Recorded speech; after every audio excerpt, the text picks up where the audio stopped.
What's going on, Metagang? It's your boy Red, and today we're coming at you with a Tindanagle Raphael deck profile today. Pretty unique build I've been messing around with. The main thing you do is use the reoccurrence of your Tindangles along with the tokens you get from your acute Cerebus to turbo out Raphael and pretty much just have a beat down for the deck. So starting off in the deck profile, we got 3 Tindangle Trinity. Whenever you special summon, whenever this card is flipped, you can special summon your Tindanagle base Gardna from your deck, and after this card is flipped face up, none of your Tindanagle monsters can be destroyed by battle this turn. So that's pretty cool. So you can set up like your flip monsters if you got other ways to spam out your flip monsters. So that way when your opponent attacks this, all your other flip monsters that you still have access to that are face down on the field, whenever they get attacked, will flip face up, but they won't be destroyed by battle. We play 3 Tindanagle base Gardna. This card is the main card this deck circle around, mainly for the reason of it being in the graveyard. But if you control face down defense monster, you can special summon this card from your hand in defense position, and you can only special summon itself once per turn this way. If a monster is normal summoned or special summoned, that is to a arrow pointed by an opponent's link monster, except during the damage step, you can tribute this card and then special summon 1 Tindanagle monster from your hand or deck and face up attack or face down defense position, guys. So pretty much you're gonna say like you got the next monster I'm gonna get into is Angle, but say like you have Trinity face down and you have this in hand and this is in your deck, right? So for this specific combo, you would special summon this outright. You would pass your turn, your opponent summons to a link zone that one of their monsters point to. Well, guess what? You tribute this card, special summon this dude face down. This dude is pretty unique because whenever he gets flipped, which I'm going to get into right now.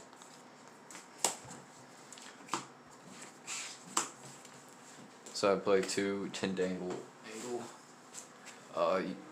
If this card is flipped, you can special summon 1 flip monster from your hand or your graveyard. Remember, guys, any flip monster, that means you can do like Penguin Brave, you can do Penguin Soldier, not Penguin Brave, my bad, Penguin Soldier, you can do Man-Eater Bug, you can even do your Shaddoll monsters if you want to splash this in with Shaddoll, guys, which you can because it is a dark element. So, you may see a Tindanagle Shaddoll deck profile from me, guys. And then, if this effect activates at the battle phase, you can pretty much just end your opponent's battle phase. Continuing on, we play 2 Hound. Hound is more of a beat stick for the deck, but if this card is flipped face up, I can target 1 other face up monster on the field. This card gains attack equal to the attack of that targeted's original attack, then change that target's attack, then change that target to face down defense position. And then each monster your opponent controls loses 1,000 attack for each monster linked to it. Which, that kind of sucks in this current format. But if this card is destroyed by battle or by card effect and sent to the graveyard, you can target 1 face down monster on the field and change it to face up defense position. So this is mainly the card you want to target your other monsters with, the flipping face down, like your Tindanagle Angle and your Tindanagle Trinity. Rounding off, getting to the last of the Tindanagle monsters, we play 1 Tindanagle Protector to flip it face up and change 3 face down defense position monsters that control face up defense. And if all of those are Tindanagle monsters, I can add up to that many Tindanagle cards from my deck to my hand, and you can only use him a hard once per turn. So pretty much if I have like 3 Tindanagle monsters plus him on the field, so 4 monsters in total, when he gets flipped up, I flip the other 3 and I can add 3 of a monster, spell, or trap. It doesn't matter what you want, you can grab them in any order. And then for the last of our Tindangles, we play 1 Tindanagle Intruder. Whenever it is flipped, you can add a Tindanagle card from your deck to your hand. So it's pretty much a searcher for the deck. If this card is normal, summon, you can send 1 Tindanagle card from your deck to the graveyard. So you got a Foolish Burial as well. You got a Rhoda and a Foolish Burial for the deck, guys. Who doesn't love that? And then if this card is special summoned to your field face down defense while this card is in your graveyard, if a monster is special summoned to your field and face down defense while this card is in your graveyard, special summon this card and face down defense. This is not optional, guys. So if you special summon a monster face down defense, this card has to come out no matter what. And it is a hard once per turn. So getting into the Phantom Lord monster engine, I play 2 of the Chaos Summoning Beasts. So Chaos Summoning Beast is pretty much if I open up and I have like a Raphael or a Phantasms in my hand, oh guess what, I normal summon him, tribute him off, bring out Raphael, banish him, get my Fallen Paradise, activate Fallen Paradise, and just draw 2 cards right there. Doesn't matter what, that's always your go-to play because you want to get that plus and keep the advantage over your opponent. If you want Dark Beckoning Beast, just in case if I happen to see this instead of the Chaos Summoning Beast, I can search this out if I open up with Raphael, or I can search out opening and then get a play going off of that. But anyway, continuing on to Raphael, Lord of Phantasms.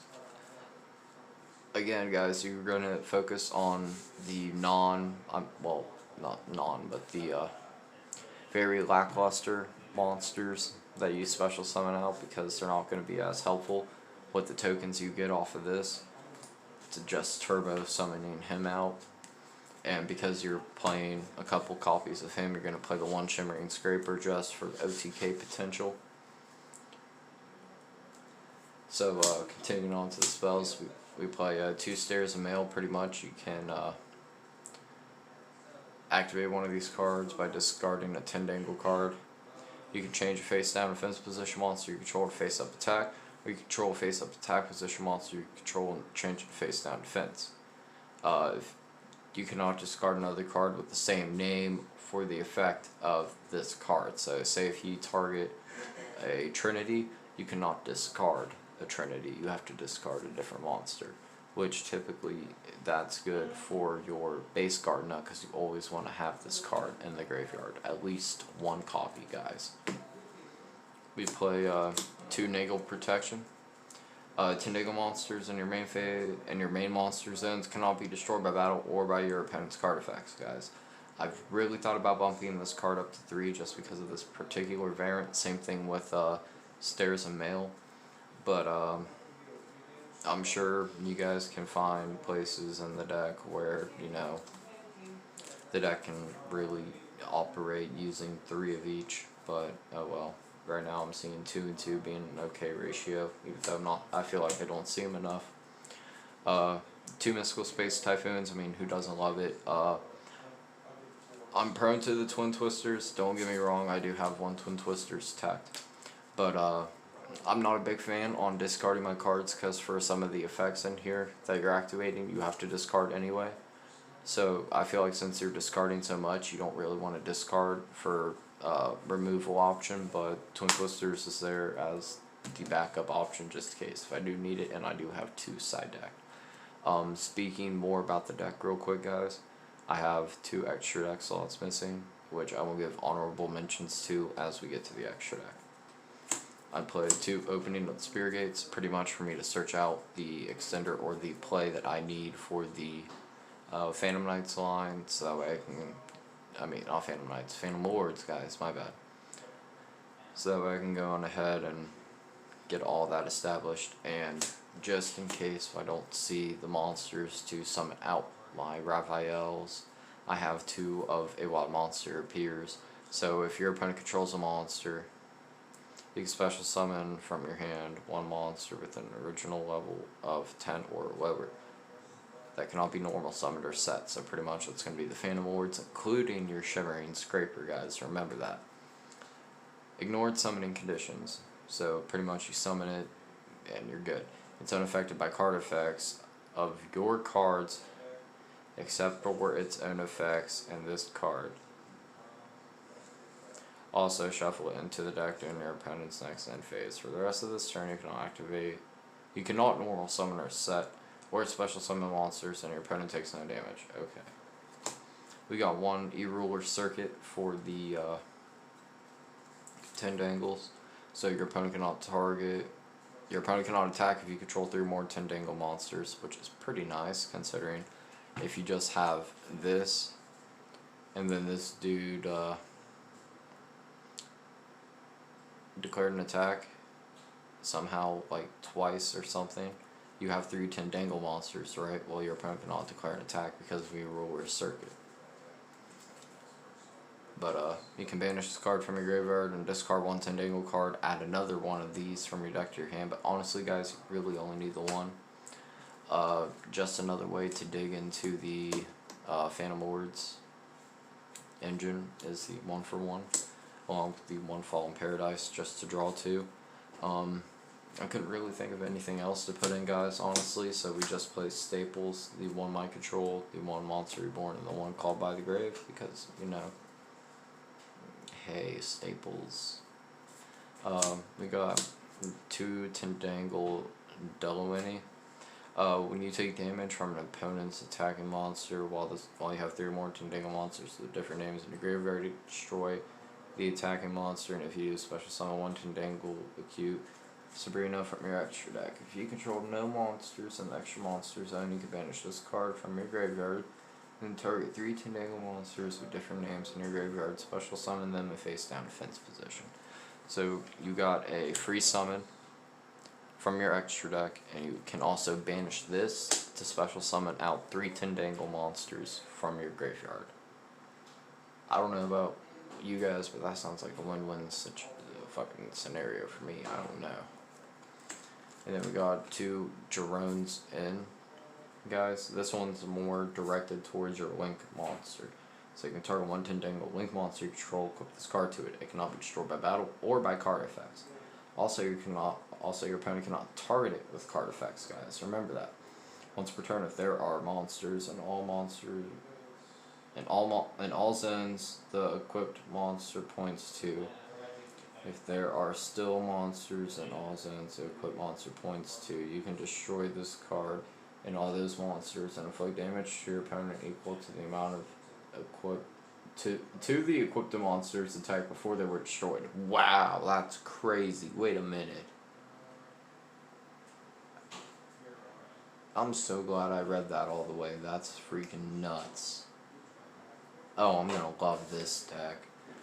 And 1 World Legacy Pawns, honestly, guys. This is another card that you can bump up to 2. Because you are playing a flip deck, you really do want your flip effects to really get going, and if you're only playing the 1 and they get rid of the 1, then you're screwed on trying to play off of your opponent's turn, guys. But let's get into the extra deck now. So, in the extra deck, we play 3 Tindangle Acute Cerebus. So, Acute Cerebus gains 3,000 attack if you have 3 more Tindangle monsters in your graveyard with different names, including a base Gardener. Again, guys, base Gardener is like your key card in the graveyard. You always want it there because of this card.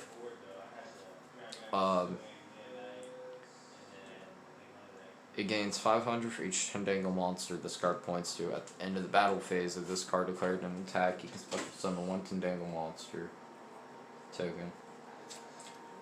Going on into the extra deck some more, we got the 1 Bewitch to give the dark monsters an extra attack boost and also get one of your flip monsters back from your graveyard. The 1 Appaloosa just for the monster negation. The 1 Underclock Taker because this deck is pretty much just, you're going to use a lot of utility cards. So I'm trying to optimize on all of those as possible. And with Underclock, you can target 1 that's in its zone and 1 monster your opponent controls and lower the attack of that monster by the monster's attack that it's in the zone it points to. 1 Avermax, because who doesn't fucking love Avermax. 1 Cerebus, 1 Phoenix, and an honorable mention that I don't have with me currently, that I will put a token in its spot, is Nightmare Phoenix. I mean, not Phoenix, Unicorn, again. Honorable mention. 1 IP Masquerena, because who doesn't love to link summon on your opponent's turn. 1 Equal Max, because who doesn't like to have a big beat stick? 1 Transcode, because who doesn't love reoccurrence? Another honorable mention, guys, bore load, and then the Topic Dark Infinity, because of you really spamming out your level 10s. You can make this dude steal your opponent's monsters and use your opponent's monsters to summon out your high level Tindanagle monsters by tributing them off after you steal them and gain life points off of this. Anyway guys, that's the Tindanagle Raphael deck profile. Really hope you guys enjoyed. Leave a like and leave a comment down below what you guys think. Don't forget to hit subscribe and notification bell for more. And as usual, we'll catch you guys later. Like and subscribe to Metagame. Hit the bell icon. That shit sharp. Fudula Yu-Gi-Oh! Chugging up all night, you. Fudula Yu-Gi-Oh!